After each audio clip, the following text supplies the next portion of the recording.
गुंड निलेश घायवळचा भाऊ सचिन घायवळ फरार। सचिन घायवळवर पोलीस मकोका लावणार। खंडणी मागितल्याप्रकरणी घायवळ बंधूंवर कोथरूड पोलिसात गुन्हा दाखल। कारवाईच्या विरोधात निलेश घायवळची हायकोर्टात याचिका।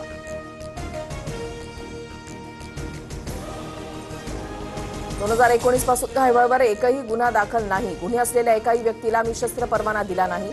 पोलीस आयुक्तांच्या सहीनंच परवाना मिळतो। योगेश कदमांचं स्पष्टीकरण। सचिन घायवळला पुणे पोलिसांकडून शस्त्र परवाना देण्यात आलेला नाही। परवान्याची फाईल आयुक्त कार्यालयामध्ये पडून योगेश कदमांचा आदेश फेटाळला होता। पुणे पोलिसांची माहिती। गुंड निलेश घायवळ राम शिंदेंचा निकटवर्तीय। त्यांच्या सांगण्यावरून बंदुकीचा परवाना दिला असावा। रोहित पवारांचे विधान परिषद सभापती राम शिंदेंवर गंभीर आरोप। भाजपचे माध्यम प्रमुख नवनाथ बन यांच्याकडून रोहित पवार आणि सचिन घायवळचे एकत्रित फोटो ट्विट। परवान्यासाठी अर्ज कसा करायचा याचं मार्गदर्शन सुरू होतं का? बन यांचा टोला। बूट फेकण्याचा प्रयत्न केल्याच्या प्रकारानं मोठा धक्का बसलाय। सरन्यायाधीश भूषण गवईंची प्रतिक्रिया। तरी घटना माझ्यासाठी धक्कादायक, गवईंचं वक्तव्य। खासदार निलेश लंकेंनी घेतली सरन्यायाधीशांवर बूट फेकणाऱ्या वकिलाची भेट। डॉक्टर बाबासाहेब आंबेडकरांचा फोटो आणि संविधानाची प्रत भेट दिली। शांततेच्या मार्गाने निषेध करण्यासाठी भेट घेतली। लंकेंची प्रतिक्रिया।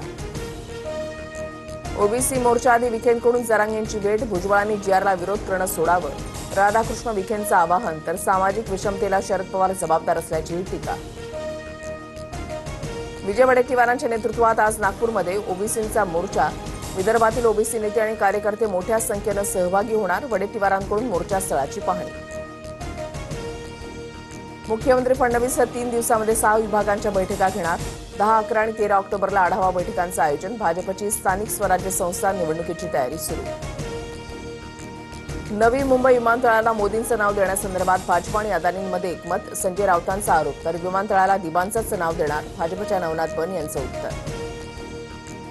जळगावच्या मुक्ताईनगरमधल्या रक्षा खडसेंच्या पेट्रोल पंपावर दरोडा। बंदुकीचा धाक दाखवत लाखो रुपयांचे सीसीटीव्ही कॅमेऱ्याचं साहित्य लुटून नेल्याची माहिती। 3 जणांना पोलिसांनी ताब्यात। अयोध्येमधल्या एका घरात गॅस सिलेंडरचा स्फोट। दुर्घटनेमध्ये 5 जणांचा मृत्यू झाल्याची माहिती। पोलीस आणि प्रशासन घटनास्थळी।